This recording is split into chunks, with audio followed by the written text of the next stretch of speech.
한국이 기독교를 받아들일 때 많은 서양에 있는 선교사님들이 한국을 찾아왔습니다. 그 선교사님들의 처음 모습은 서양에 있는 모습, 자신들에게 익숙함을 한국에 전하였습니다. 그래서 많은 서양 문물들이 그때 많이 들어왔는데요. 선교사님들 중에 여러 모습들이 있었는데 그 중에 사무엘 마펫 선교사님을 중심으로 한 선교 그런 단체가 있었습니다. 그들이 내놓은 선교 정책이 네비우스 선교 정책인데요. 이 네비우스 선교 정책은 세 가지 특징이 있습니다. 세 가지 원리라고도 하는데 자치, 자립, 자전 이렇게 되어 있는데요. 첫 번째 자립은 외국의 어떠한 재정에 의존하는 것이 아니라 한국인들이 스스로 헌금하고 모아가는 것. 그리고 두 번째는 자치인데요.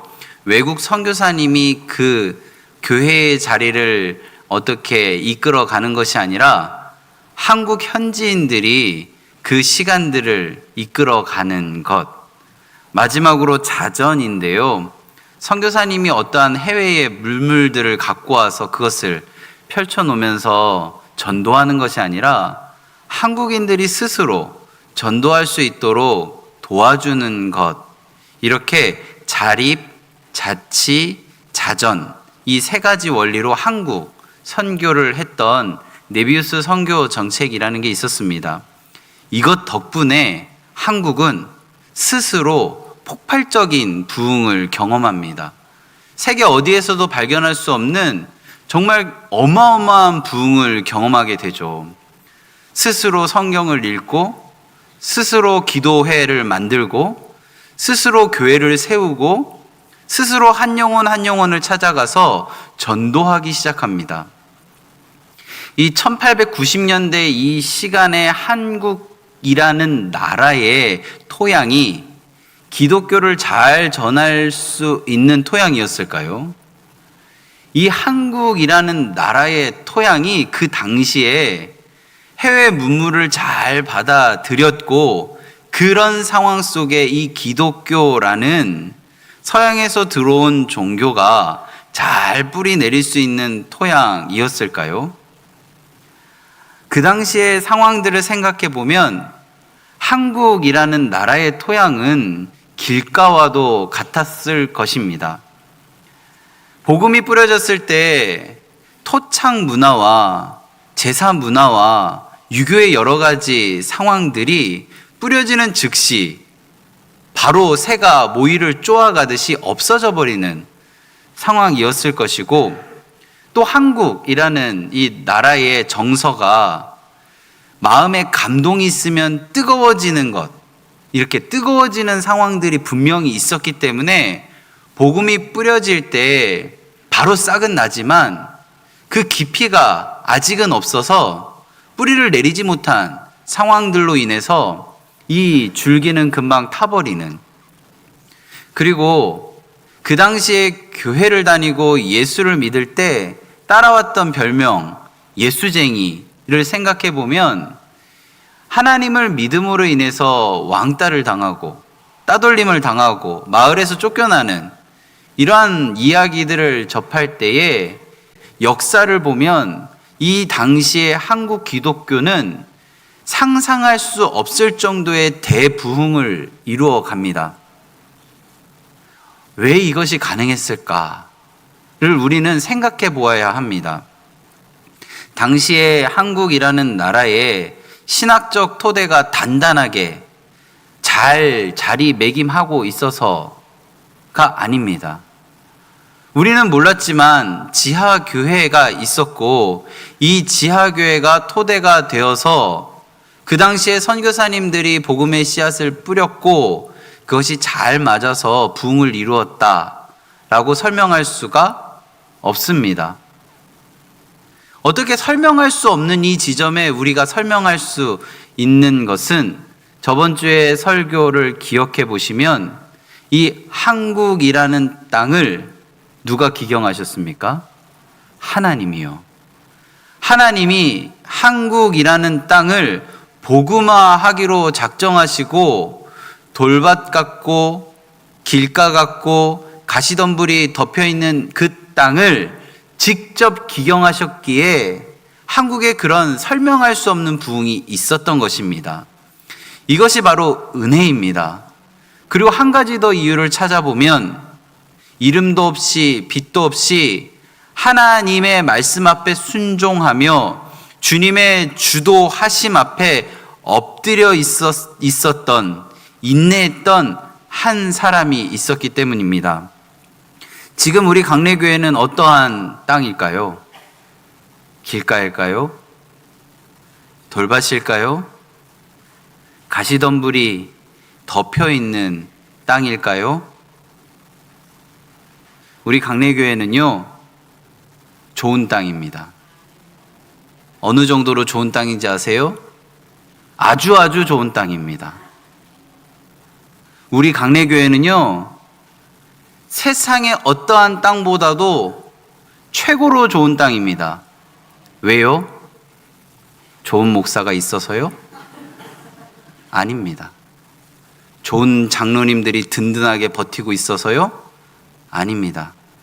우리 강례교회는 하나님께서 경작하시고 다스려 주시는 곳이기 때문에 최고 좋은 땅입니다. 이것을 믿으십니까? 믿는다면 우리 인내하며 결실을 기대합시다. 하나님께서 인내하며 결실을 기대하는 모든 자들에게 100배의 결실을 맺게 하실 줄로 믿습니다. 새들 중에요, 서로를 제일 잘 돌보면서 가장 멀리 날아갈 수 있는 새가 있는데요. 혹시 아시나요? 일부 예배 때는 인꼬라고 해서 제가 당황을 했는데 2부 예배는 다행히 인꼬라고 하지는 않으시네요.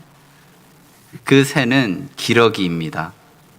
기러기는 사실 강한 새가 아닙니다. 그리고 그 날개가 튼튼한 새도 아닙니다. 그런데 이 새는 무리를 지어서 날아가는 특징을 갖고 있습니다.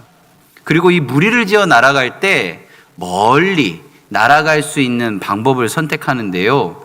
그 방법이 무엇이냐면 V자형을 그린 비행 형태를 그리며 날아갑니다. 그래서 이들이 날아갈 수 있는 거리가 하루에 적게는 약 1000km, 많게는 최대 9000km까지 날아갈 수 있다라고 합니다. 강하지 않고 약한 날개를 갖고 있는 이들이 멀리 날아갈 수 있는 이유는 단 하나입니다. 혼자가 아니기 때문입니다. 기러기는 날아갈 때 V자 형태를 그리고 날아가는데요. 혼자 날아가면 한 500km 정도 날아갈 수 있는 신체 구조를 갖고 있지만 이 V자 형태를 그릴 때 5000km 이상 날아갈 수 있게 됩니다. 날아갈 때 이렇게 한대요. 맨 앞에 기러기가 있으면 그 기러기가 모든 공기 저항을 받아냅니다. 그리고 나머지 기러기들은 그 공기 저항으로 인해서 생긴 공기의 흐름 덕분에 자신이 해야 되는 날갯짓의 70% 정도의 에너지를 절약하면서 날아갑니다.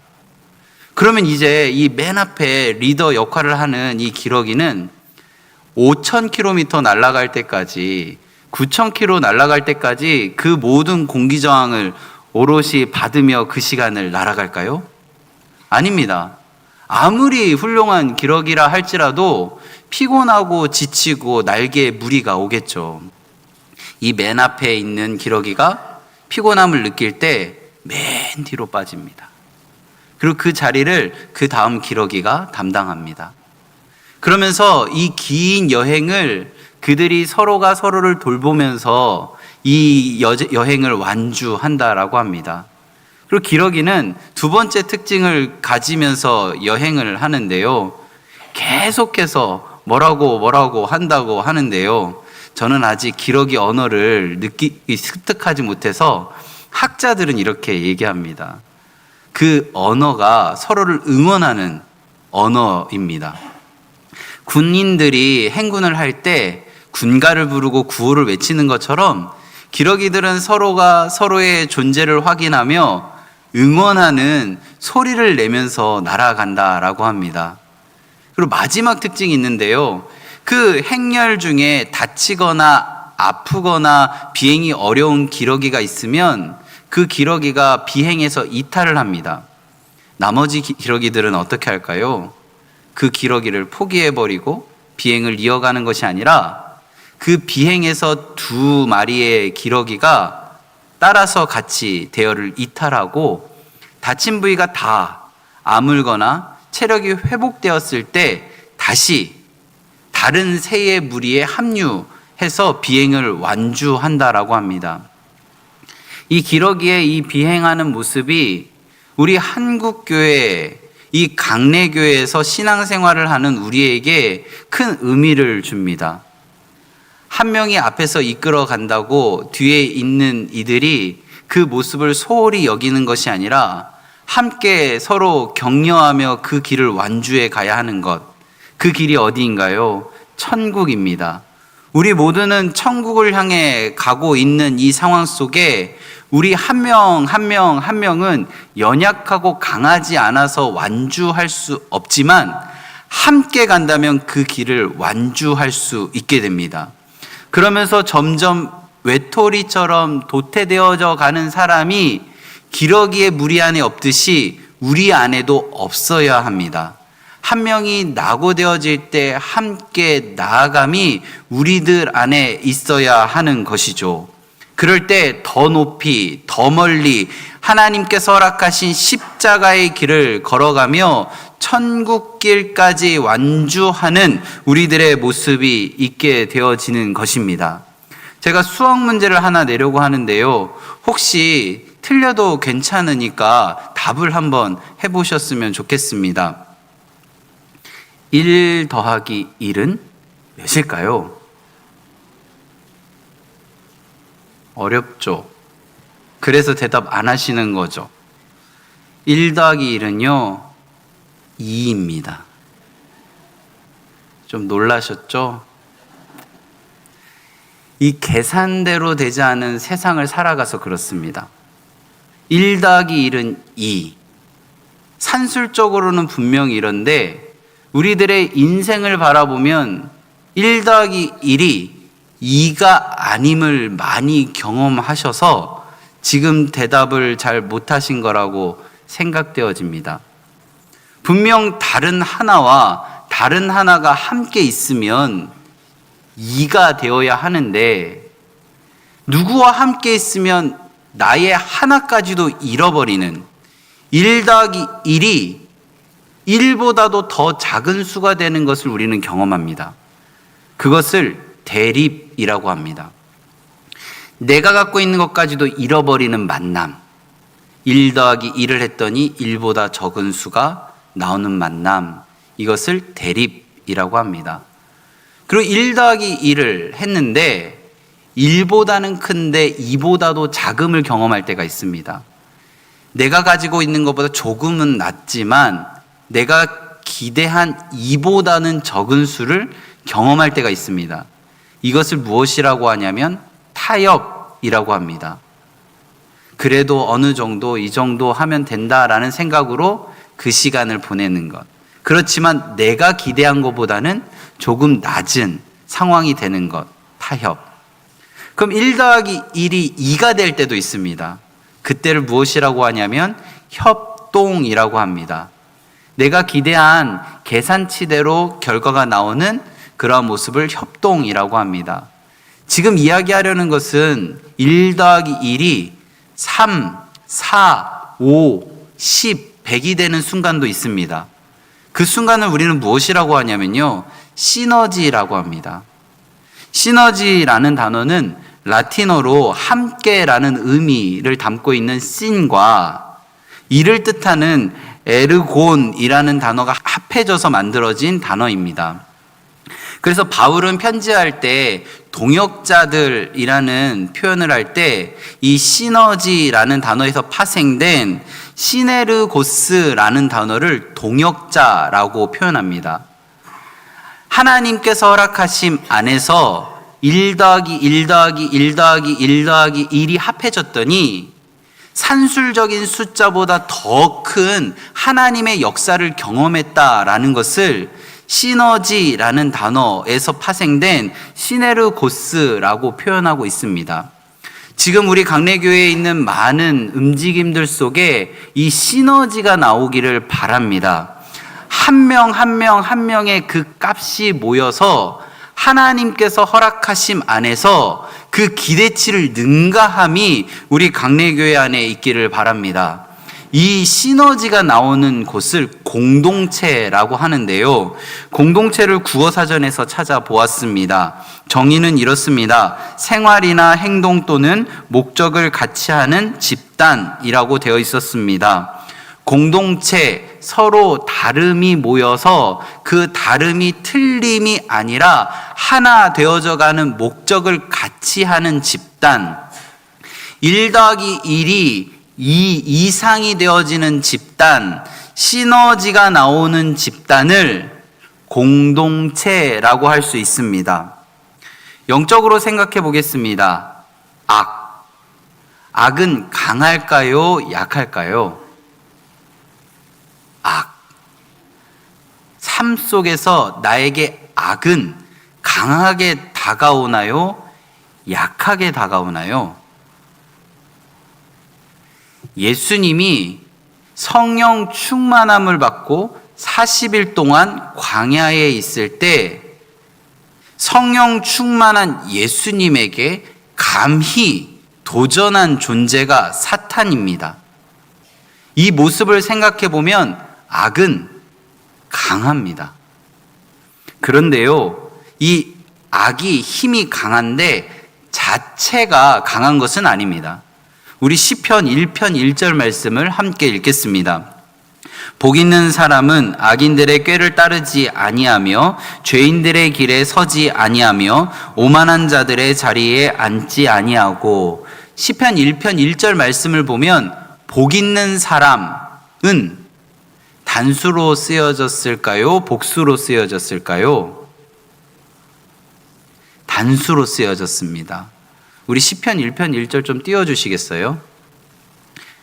악이라고 표현되어지는 악인, 죄인, 오만한 자는 단수로 쓰여졌나요? 복수로 쓰여졌나요? 복수로 쓰여졌습니다. 악인들, 죄인들, 오만한 자들, 이렇게 복수로 쓰여졌습니다. 복 있는 자는 단수, 혼자 있어도 되는데, 혼자 있어도 그 힘을 발휘하는데, 악인은 혼자 있어서는 그 힘을 발휘하지 못한다는 것을 시편 1편 1절 말씀을 통해 우리는 알 수 있습니다. 악인들은요, 1 더하기 1 더하기 1 더하기 1 더하기 1을 했기 때문에, 그들이 공동체를 이루고 있기 때문에 시너지를 발휘하고 있어서 우리에게 다가올 때는 그 악이 굉장히 커 보이는 것입니다. 귀신들은요, 귀신같이 예수님을 알아차립니다. 예수님의 많은 이야기들 속에 예수님에 대한 이야기를 보면 악인이라고 할 수 있는 이 마귀들이 예수님을 바로 알아차리는 장면들이 굉장히 많습니다. 이제 우리 마태복음 8장에 있는 이 부분을 하나 보려고 하는데요. 가다라 지방에서 군대의 귀신이 들린 사람이 예수님을 보고 이렇게 이야기합니다. 마태복음 8장 29절 말씀을 함께 읽겠습니다. 이에 그들이 소리질러 이르되 하나님의 아들이여 우리가 당신과 무슨 상관이 있나이까? 때가 이르기 전에 우리를 괴롭게 하여 여기 오셨나이까? 하더니, 사람들은요, 예수님이 하나님의 아들인지를 몰랐습니다. 그리고 예수님이 하나님의 아들이라는 사실을 드러낼 때 부정하였습니다. 그런데 귀신들은요, 귀신같이 알아냅니다. 마귀가 뭐라고 하냐면 하나님의 아들이여 라는 표현을 씁니다. 악한 존재는요, 선한 존재를 바로 알아차립니다. 그래서 똘똘 뭉치죠. 선함 앞에 똘똘 뭉칩니다. 하나님 앞에 똘똘 뭉칩니다. 똘똘 뭉쳐서 선함을 무너뜨리려고 하고 하나님 앞에 집중함을 어그러뜨리려고 합니다. 지금 우리 영적 전쟁터에 있는 것 아시나요?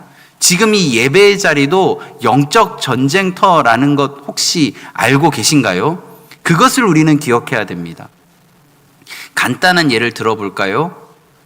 휴대폰을 하나 샀습니다. 너무나도 좋은 휴대폰이요. 휴대폰을 샀더니 성경 어플을 이 휴대폰에 깔았습니다. 그래서 이제부터는 내가 성경 말씀을 이 휴대폰을 통해 잘 읽고 기록해야겠다라는 생각을 하게 되었습니다. 그래서 예배 현장에 왔을 때 휴대폰에서 성경을 찾아서 밑줄도 긋고 메모도 하면서 예배에 집중하고 있었습니다. 그런데요, 그때 휴대폰에 카톡이 하나 뜹니다. 보고 싶을까요? 안 보고 싶을까요? 보고 싶죠. 너무너무 보고 싶습니다. 근데 꾹꾹 참으면서 예배에 집중합니다. 카톡이 또 울립니다. 아이고, 한 번도 아니고 두 번이나 울렸습니다. 보고 싶을까요? 안 보고 싶을까요? 보고 싶어요. 자, 휴대폰으로 성경을 본 것 잘못인가요? 아닌가요? 잘못이 아니에요. 예배 시간에 카톡을 보낸 그분이 잘못인가요? 아닌가요? 잘못이 아닙니다. 여기서 우리가 기억해야 되는 것은 우리가 하나님 앞에 집중하는 데에 방해하려는 사단이 똘똘 뭉쳐서 우리가 하나님 앞에 집중하는 것을 어떻게든 방해하려는 그 마음을 간과했다는 것이 문제입니다. 우리가 살아갈 때 선이 악에 진다라고 여겨지는 것은 이 시너지 때문입니다. 그럼 우리는 역으로 생각해 볼 필요가 있습니다. 복 있는 사람, 하나님과의 1:1 관계이기 때문에 어쩌면 함께 하는 것이 필요 없다라고 여겨질 수도 있지만 사실은 영적 전쟁터 안에 있기 때문에 더 연합해야 하는 것입니다. 그래서 우리는 하나님 안에서 이런 상황들을 기억하면서 로마서 12장 21절을 함께 읽겠습니다. 로마서 12장 21절입니다. 악에게 지지 말고 선으로 악을 이기라. 우리는 선한 시너지를 내서 악을 이겨야 합니다. 하나님의 역사를 이루어가는 이 상황 속에서 천국을 향해 우리가 걸어가는데 우리들의 삶에 연약함, 나약함이 있기 때문에 우리는 연합하여 똘똘 뭉쳐서 시너지를 발휘해야 하는 것입니다. 시너지를 내는 이 하나됨, 어려운 것이 아닙니다. 우리 저번 주에 설교를 들었는데요. 그 설교에서 우리는 이렇게 해보자 라고 한 것이 있습니다. 그게 무엇이냐면 잠언을 하루에 한 장 읽자입니다. 실천하신 분도 있을 것이고 아직 실천을 못하신 분도 있을 것입니다. 그런데 잠언 하루에 한 장을 읽는 것이 많아지면 많아질수록 어떨까요? 우리의 대화가 잠언 1장을 읽어보니 이렇더라, 잠언 2장을 읽어보니 이렇더라, 잠언 3장을 읽어보니 이렇더라, 아직 안 읽어보았다면 이렇게 읽어보면 어떻겠냐라고 대화의 중심이 성경 중심으로 가지 않을까요? 그리고 제가 3가지를 해보자고 했습니다. 부지런하게 게으르지 말게, 그리고 2번째는 언어 사용을 자제하면서, 마지막은 경제생활을 이렇게 해보자라는 이야기를 해봤습니다. 이것을 우리가 지켜간다면 어떠한 모습이 우리들 안에 있을까요? 영적인 시너지가 날 것이라고 생각되어집니다. 시너지를 만드는 공동체를 3가지 종류를 소개해 드리려고 합니다. 첫 번째는 가장 기초적인 방법인데요. 전도서 4장 9절을 함께 읽겠습니다. 전도서 4장 9절입니다. 2 사람이 한 사람보다 나음은 그들이 수고함으로 좋은 상을 얻을 것임이라. 활동에 기초한 공동체입니다. 함께 같은 활동을 하는 것이죠. 그를 통해서 우리가 서로 하나 되어짐을 느끼게 됩니다. 예를 들어서 직장에서 같은 일을 하고 같은 일을 하면서 친해질 수 있습니다. 운동을 같이 하면서 같이 훈련을 받고 연습을 하면서 친해질 수 있습니다. 여러 가지를 같이 배우면서 같은 활동을 하면서 서로 연합할 수 있습니다. 이것을 공동체라고 하고 시너지가 발휘되어집니다. 전도서 4장 9절에서는 이것을 통해서 좋은 상, 보상을 받는다라고 표현합니다. 혼자 하는 것보다 같이 하는 것이 참 좋고 얻어지는 것이 훨씬 많습니다. 이것이 공동체의 모습입니다. 그런데요, 이 공동체에는 문제가 하나가 있습니다. 어떤 문제냐면 활동이 끝이 나면 이 공동체는 해체되어진다라는 것입니다. 조금 더 깊은 한 단계 더 나아가도록 해보겠습니다. 우리 전도서 4장 10절을 함께 읽겠습니다. 혹시 그들이 넘어지면 하나가 그 동물을 붙들어 일으키려니와 홀로 있어 넘어지고 붙들어 일으킬 자가 없는 자에게는 화가 있으리라. 한 단계 더 깊은 단계, 회복을 통한 공동체입니다. 도움을 기초한 인간관계를 의미하죠. 한 사람이 연약할 때, 쓰러졌을 때 누군가 찾아가서 손을 잡아 일으켜주는 것. 학생과 선생님과의 관계, 의사와 환자의 관계, 도움을 주는 자와 도움을 받는 자의 관계를 회복을 통한 공동체라고 할 수 있습니다. 이 관계는 너무나도 귀하고 소중한 관계입니다. 살아가다 보면 도움을 주기도 하고 받기도 하고 그 관계를 통하여 인간관계가 더욱더 가까워져 감을 우리는 느끼게 됩니다. 근데 이 공동체에도 문제가 하나가 있습니다. 도움을 받는 일이 끝나면, 회복이 되면 이 관계는 끝이 나버립니다. 마지막으로 소개해 드리려는 공동체가 있습니다. 전도서 4장 11절 함께 읽겠습니다. 또 두 사람이 함께 누우면 따뜻하거니와 한 사람이면 어찌 따뜻하랴. 헌신을 기초한 공동체입니다. 두 사람이 함께 눕는다라는 의미가 있는데요. 여기 계신 분들 지금 입고 있는 이 정장, 잘 차려진 옷으로 주무실 때 그대로 누워 계시는 분 혹시 계신가요? 있을 수도 있는데 대부분은 편한 복장으로 갈아입고 누워 계시는 모습을 보여주실 겁니다. 이 정장 입은 것이 나쁘다는 것이 아니라 이 정장을 입은 것은 우리를 어떻게 좀 포장하는 모습들입니다. 가식일 수도 있고요. 어쩌면 우리들의 모습이 체면을 세우기 위한 모습일 수도 있습니다. 두 사람이 함께 눕는다라는 것은 이러한 가식이나 체면을 다 내려놓고 인간 대 인간, 마음을 나누는 그러한 사이를 의미합니다. 그래서 헌신에 기초한 공동체는 서로의 마음을 교류하는 공동체입니다. 세 가지 공동체를 제가 소개해 드렸는데요. 우리 강내교회는 활동에 기초한 공동체인가요? 회복을 통한 공동체인가요?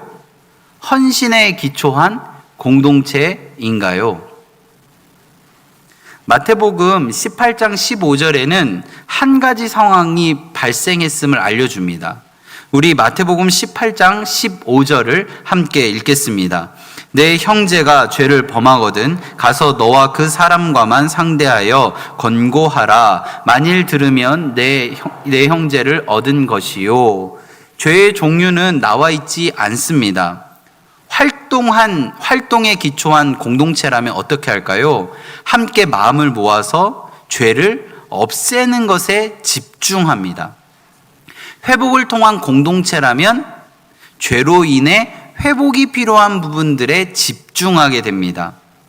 여기서 활동에 기초한 공동체는 그 죄가 없어지면 해체되어집니다. 회복을 통한 공동체는 회복이 되면 공동체는 사라져 버립니다. 그런데 헌신에 기초한 공동체는 죄를 지은 사람도 죄인이지만 죄를 바라보는 사람도 죄인이라는 마음으로 서로가 서로에게 마음을 나누며 사귐을 이어갑니다. 오늘 성경은 혼자 찾아갑니다. 혼자 찾아가서 안 되니까 두세 사람이 찾아갑니다. 두세 사람이 찾아가서 안 되니까 교회가 그 마음을 씁니다. 찾아가서 죄 범한 사람이 어떠한 상황들 속에 이런 죄를 졌는가를 정죄하기 위한 찾아감이 아닙니다. 이 죄 속의 원인이 무엇인지 규명하고 그 원인을 파헤쳐서 치료하기 위한 찾아감이 아닙니다. 오늘 이 찾아감은 로마서 12장 15절 말씀입니다. 함께 읽겠습니다. 즐거워하는 자들과 함께 즐거워하고 우는 자들과 함께 울라. 함께 웃고 함께 울기 위한 찾아감입니다. 지금 헌신에 기초한 공동체가 면죄부를 주기 위한 것을 의미하는 것이 아닙니다. 그런 것을 이야기하는 것이 아닙니다. 죄를 언급하지 말자라는 것이 아닙니다. 이러한 공동체는 부끄러울지라도 상처를 드러낼 수 있는 공동체입니다. 잘못했다라고 정직하게 이야기하고 함께 기도할 수 있는 공동체입니다. 이러한 공동체가 헌신에 기초한 공동체인데요. 이 헌신에 기초한 공동체를 향해 예수님께서 18장 18절 말씀으로 우리에게 이야기하십니다. 우리 함께 18장 18절을 읽겠습니다. 진실로 너희에게 이르노니 무엇이든지 너희가 땅에서 매면 하늘에서도 매일 것이요 무엇이든지 땅에서 풀면 하늘에서도 풀리리라. 이 구절이 마태복음 16장에 동일하게 기록되어져 있습니다. 그 이야기는 무엇이냐면 베드로가 예수님께 이렇게 이야기합니다. 주는 그리스도시요 살아계신 하나님의 아들입니다. 예수님 그 고백을 듣고 너무나도 기뻐하십니다. 너의 이름 위에 교회를 세우겠다 라고 하시며 이어서 하신 말씀, 오늘 마태복음 18장 18절과 동일한 말씀을 하십니다. 우리 마태복음 16장 19절 말씀을 함께 읽겠습니다. 내가 천국 열쇠를 내게 주리니 내가 땅에서 무엇이든지 매면 하늘에서도 매일 것이요 내가 땅에서 무엇이든지 풀면 하늘에서도 풀리리라 하시고, 예수님께서 헌신에 기초한 공동체 위에 교회를 세우시겠다라고 말씀하시는 겁니다. 그러면서 18장 18절 이어 19절에서는 이렇게 말씀하십니다. 우리 18장 19절에서 함께 읽겠습니다. 진실로 다시 너희에게 이르노니 너희 중에 두 사람이 땅에서 합심하여 무엇이든지 구하면 하늘에 계신 내 아버지께서 그들을 위하여 이루게 하시리라. 두 사람이 땅에서 합심하여 무엇인지 구한다라는 의미는 무엇이냐면 헌신에 기초한 공동체, 교회 안에 모여진 두 사람이 함께 무엇이든지 구하면 이루게 하시겠다라는 것입니다. 이 구절에서 땅에서라는 단어가 있습니다. 이 땅에서라는 의미는 어떠한 특별한 자리를 의미하는 것이 아닙니다. 삶의 자리, 우리가 있는 곳을 의미합니다. 그 곳에서 두 사람이 어떻게 해요? 합심하면, 하나님께 구하면 주님께서 이루어 주신다라고 성경은 우리에게 약속하고 있습니다. 여기서 합심, 마음을 함께하는 것입니다. 뜻과 생각을 하나로 일치하는 것입니다. 이것이 한 소리, 똑같은 음성, 하나의 이야기를 의미하는 것이 아니라 이것은 이런 것입니다. 오늘 찬양대가 찬양을 했습니다. 네 소리를 낸 것 아세요? 소프라노 소리, 알토 소리, 테너 소리, 베이스 소리. 네 개의 소리를 여러 명이 각자의 성량에 맞게 불렀습니다. 근데 우리는 어떻게 들렸나요? 하나의 소리로 들리지 않았나요? 근데 이 소리만이 끝이 아닙니다. 그 소리에 바이올린이 얹어졌습니다. 첼로가 얹어지고요. 피아노와 오르간과 팀파니의 소리가 얹어졌습니다. 우리는 한 소리로 들었지만 그 안에는 수많은 소리가 하모니를 이루었습니다. 하나가 되니까요, 혼자서는 낼 수 없음이 하나 되어짐으로 인하여 시너지가 발생하고 너무나도 아름다운 찬양을 우리는 함께 하는 마음으로 들었습니다. 이것이 합심입니다. 각자 다른 소리를 내지만 하나님을 향한 마음이 모아지면 그것이 합심이 되는 것이죠. 누군가는 교사로, 누군가는 주차 봉사로, 누군가는 안내위원으로, 누군가는 국수를 삶으면서, 누군가는 방송실에서, 누군가는 중보기도로 다 다른 모습을 하고 있지만 하나님을 향하여 합심하면 시너지가 난다라는 것을 오늘 성경은 우리에게 알려주고 있는 것입니다. 그 합심하여 아뢰면 어떻게 된다고요? 이루어 주신다고요. 그러면 우리는 지금 이 진리 위에 서 있는데요, 우리 모두가 하나님 안에서 합심하여 나아갈 때 이 약속이 우리에게 허락된 약속이 됩니다. 18장 20절 말씀 함께 읽겠습니다. 두세 사람이 내 이름으로 모인 곳에는 나도 그들 중에 있느니라. 두세 사람이면 족하다는 겁니다. 두세 사람이면 족하다. 신혼부부가 결혼해서 두 명이 가정에서 예배를 드렸습니다. 그곳은 무엇입니까? 교회입니다. 직장에서 신앙생활하는 두세 사람이 모여서 신앙생활에 대한 이야기를 나누었습니다. 그곳은 무엇입니까? 교회입니다. 교회에서 줄로 지어준 구역이 다른 이야기 하는 것이 아니라 합심하여 하나님의 마음을 나누었습니다. 구역 예배의 자리는 어떠한 자리입니까? 교회입니다. 두 사람이 합심하여 함께 구하면 하나님께서 이루신다 하셨습니다. 가정에서, 직장에서, 구역에서, 우리 교회 안에 있는 모든 모임이 하나님이 함께하는 모임이 되는 비결은 합심입니다. 어제 저녁을 먹는데요, 저희 아들이 저에게 이렇게 물어보았습니다. 아빠는 친구가 누구야? 저는 그 얘기를 듣는데 잠시 생각에 잠겼습니다. 나 친구가 누구지? 나에게 친구가 누구지? 그러면서 물어봤으니까 대답은 해야 되니까 그때 떠오른 이야기가 이거였습니다. 지금 아빠에게 찾아오는 사람들이 친구야. 이렇게 이야기했습니다. 여기 계신 분들에게 동일한 질문을 드려보겠습니다. 친구가 누구신가요? 다시 한번 물어보겠습니다. 영적인 대화를 나눌 친구가 있으신가요? 머릿속으로 우리 동그라미를 하나 그려볼까요? 그리고 그 동그라미 안에 또 작은 동그라미, 그 동그라미 안에 더 작은 동그라미를 그려보겠습니다. 겉에 큰 동그라미는요, 우리들의 행동, 양식입니다. 보여지는 모습이요. 그래서 제일 큰 모습입니다. 사실 그 동그라미 안에 작은 두 번째 동그라미는 가치 체계인데요. 우리가 어떠한 행동을 할 때 그냥 행동을 하지 않습니다. 어떠한 생각과 판단에 따라 그 이야기를 합니다. 그래서 가치 체계가 발판이 돼서 우리는 어떠한 행동을 보여주는 것이거든요. 근데 그 가치 체계 안에 또 작은 동그라미가 하나가 있습니다. 그것은 신앙입니다. 무엇을 믿느냐. 무엇을 믿느냐에 따라서 가치 체계가 형성이 되고 그 가치 체계가 우리들의 모습으로 나타나게 됩니다. 어떠한 사람과 수없이 많은 대화를 했는데 그 마음 가운데 허전함이 느껴진다면 그 대화에는 분명 신앙이 빠져 있을 것입니다.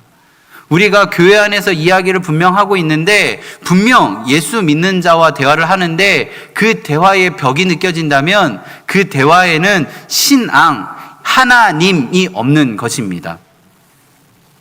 오늘 설교 제목은요, 교회에서 합심한다는 의미입니다.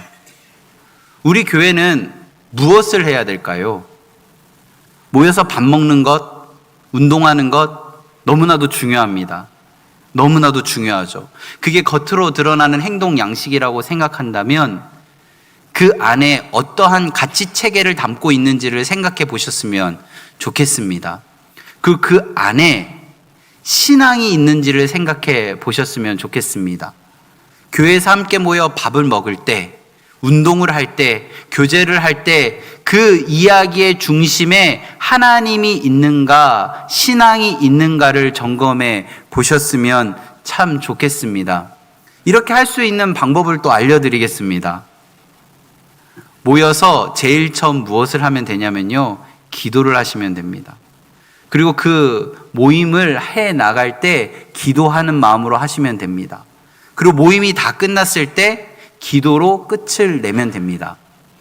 자, 이제 주차 봉사를 우리가 하러 갑니다. 봉사하기 전에 무엇을 해야 될까요? 기도하고 봉사를 시작하는 겁니다. 그리고 국수를 삶습니다. 어떤 마음으로 삶을까요? 기도하는 마음으로 삶습니다. 교사로 봉사를 할 때 마지막은 무엇으로 끝낼까요? 기도로 마치는 것입니다. 이렇게 우리가 해나가면 우리들의 신앙이 하나님 안에서 그 잘 되어짐으로 이어져 갑니다. 오늘 설교를 마치는 이 시점에서 제가 숙제를 하나 드리려고 합니다. 저도 그 숙제를 이제부터 풀어가려고 하는데요. 무엇이냐면 영적 친구 만들기입니다. 합심하여 구할 수 있는 영적 친구 만들기. 우리 강내교회에서 그 영적 친구를 반드시 만드셨으면 좋겠습니다. 제가 오늘 설교를 준비할 때 강내교회에 이렇게 많은 분들이 왜 매주 모일까에 대한 물음을 하나님께 던졌을 때 하나님이 그 이유를 이렇게 설명해 주셨습니다. 내가 너희들에게 외로운 세상을 함께 헤쳐갈 영적 친구를 만나게 하기 위해서 모이게 한 것이다. 여기 모든 분들과 다 친해질 필요 없습니다. 한두 분만 영적 친구 만드시면 됩니다. 모두 다 친해질 필요 없습니다. 영적 친구 한두 분 만나서 영적인 깊은 대화를 하시면 그것으로 족합니다. 우리는 하나님 안에서 이미 많은 것을 받았습니다. 많은 것을 하나님께서 부어주셨습니다. 많은 영적 친구들을 주변에 주셨는데 우리가 그 한 사람 한 사람을 소홀하게 여겨서 그 한 사람의 가치를 우리가 조금 평가절하함으로 인해서 하나님께서 너무나도 좋은 영적 친구 주셨는데 그 영적 친구의 손을 잡지 못하지는 않았는지 다시 한번 돌아보셨으면 좋겠습니다. 하나님께서는 우리를 강내 교회로 묶어 주셨습니다. 영적 친구 많이 만나라고요. 우리 18장 20절 말씀 다시 한번 읽어보도록 하겠습니다. 두세 사람이 내 이름으로 모인 곳에는 나도 그들 중에 있느니라. 저랑 영적 친구 해주실 분 감사합니다. 우리가 서로에게 영적 친구 되어 주셨으면 좋겠습니다. 그래서 그 영적 친구 보려고 교회 오는 게 행복하셨으면 좋겠습니다. 다른 무엇이 아니라 나 오늘 영적 친구 만나서 이러한 간증 나눠야지 이 마음으로 행복한 마음으로 교회에 오셨으면 참 좋겠습니다. 하나님께서 합심하는 자리에 함께 하시겠다 하셨습니다. 예수님이라면 어떻게 하셨을까? 묵상하며 심령이 가난한 자로 살아가기 위해 몸부림치는 우리를 좋은 땅으로 기경하시고 백배의 결실 맺게 하시는 하나님이 우리에게 사랑으로 돌보심 안에 강내교회로 묶어주셨음을 믿으시기 바랍니다. 우리 강내교회의 모든 가정과 모든 모임 안에 하나님의 충만한 은혜가 임하기를 간절히 바라고 축원합니다.